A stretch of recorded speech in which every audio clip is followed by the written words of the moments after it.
राधे राधे। दोस्तों, आज एकादशी है। ऐसा हुआ कि एक बार युधिष्ठिर ने भगवान श्री कृष्ण से पूछा कि हे मधुसूदन, भादों के शुक्ल पक्ष में जो एकादशी की तिथि है उसका नाम क्या है, उसमें किस देवता की पूजन होती है और उसकी कथा क्या है और उसका महत्व क्या है। कृपया इन सब बातों को विस्तार से बताने का कष्ट करें। इस पर भगवान कृष्ण ने युधिष्ठिर को उत्तर दिया कि हे युधिष्ठिर, भादों के शुक्ल पक्ष में, भाद्रपद के शुक्ल पक्ष में जो एकादशी होती है उसका नाम पद्मा या इसको जल झूलनी एकादशी भी कहा जाता है।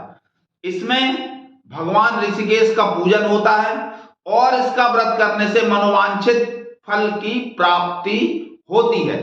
इसकी कथा इस प्रकार से है कि एक बार सूर्यवंश में अर्थात भगवान राम के वंश में, भगवान राम से बहुत पहले एक बहुत प्रतापी राजा हो गए जिनका नाम था मांधाता। मांधाता, महाभाग, ये दो राजा पुराणों में बहुत प्रसिद्ध हैं, इनकी बड़ी कीर्ति है। तो राजा मांधाता अपनी प्रजा का अपने औरस पुत्रों की भांति पालन करते थे। उनके कोष में न्याय से कमाया हुआ ही धन था। उनके राज्य में अकाल नहीं पड़ता था, नागरिकों को मानसिक चिंताएं नहीं सताती थी। वो सदैव धर्म पूर्वक अपनी प्रजा के पालन में लगे रहते थे। किंतु ऐसा हुआ कि एक बार उनके राज्य में 3 वर्षों तक वर्षा नहीं हुई। 3 वर्षों तक वर्षा न होने के कारण प्रजाजन बहुत व्याकुल हो गए और प्रजा के गणमान्य व्यक्ति उनके पास आए और उन्होंने राजा से कहा कि हे महाराज, जल को नार कहा जाता है, जल को नार कहा जाता है और इस नार में अयन यानी निवास होने के कारण भगवान विष्णु को नारायण कहा जाता है। नारायण सर्वत्र सर्वव्यापक व्याप्त हैं और वे ही मेघों के द्वारा वर्षा करते हैं। उस वर्षा से अन्न की सृष्टि होती है और अन्न को खाने से प्रजा की वृद्धि होती है और उन्हें संतोष होता है। यदि वर्षा नहीं हुई तो बहुत ही ज्यादा कष्ट का विषय बनेगा आगे जाकर। इसलिए कृपा करके आप ऐसा कुछ उपाय करें जिससे कि वर्षा हो। राजा ने प्रजाजनों से कहा कि मैं आप सभी की बातों से सहमत हूं और मैंने पुराणों में बहुत विस्तार से सुना है कि राजा के किए हुए किसी अपकृत्य के कारण ही राज्य में अकाल या दुर्भिक्ष होता है। किंतु बुद्धिपूर्वक विचार करने पर मुझे अपने जीवन में अपने द्वारा किया हुआ ऐसा कोई भी कर्म याद नहीं आता जिसके कारण अपन को राज्य में इस प्रकार की समस्या का सामना करना पड़ रहा हो। अब इसका उत्तर पाने के लिए आप लोग सभी मेरे साथ वन की ओर चलिए, वहां हम मुनियों से इसका उत्तर पूछेंगे। ऐसा कहकर राजा गणमान्य व्यक्तियों के साथ सघन वन में प्रवेश कर गए और मुनियों के आश्रम पर जाकर उन्हें प्रणाम करने लगे। इतने में ही उन्हें ब्रह्मा जी के औरस पुत्र अंगिरा ऋषि के दर्शन हुए। अंगिरा ऋषि के दर्शन होते से ही राजा को बहुत हर्ष हुआ।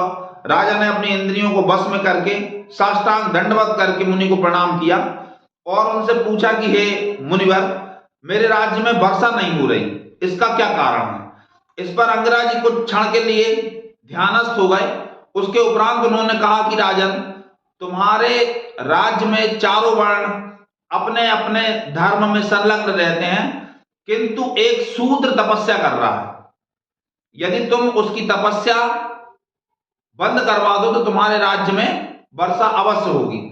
इस पर राजा मांधाता ने कहा कि हे मुनिवर, एक तो वो निरपराध है, दूसरी बात वो भगवान का नाम ले रहा है, तप कर रहा है। मैं उसे किसी भी प्रकार से कष्ट नहीं दे सकता। इसके अतिरिक्त कोई आप ऐसा उपाय बताएं जिसको करने से प्रजा सुखी हो सके और राज्य में वर्षा हो सके। इस पर अंगिरा ऋषि ने कहा ठीक है, यदि ऐसी बात है तो तुम प्रजाजनों के साथ में आने वाली एकादशी के दिन व्रत करो, रात्रि जागरण करके भगवान ऋषिकेश की पूजा करो, इससे तुम्हारे राज्य में अवश्य वर्षा होगी। ऐसा सुनकर राजा अपने राज्य में वापस आ गए और राजा मांधाता ने अपनी समस्त प्रजा के साथ, चारों वर्णों के साथ, चारों वर्णों के व्यक्तियों के साथ, अपनी संपूर्ण प्रजा के साथ एकादशी का व्रत किया रात्रि जागरण करके भगवान ऋषिकेश का पूजन किया।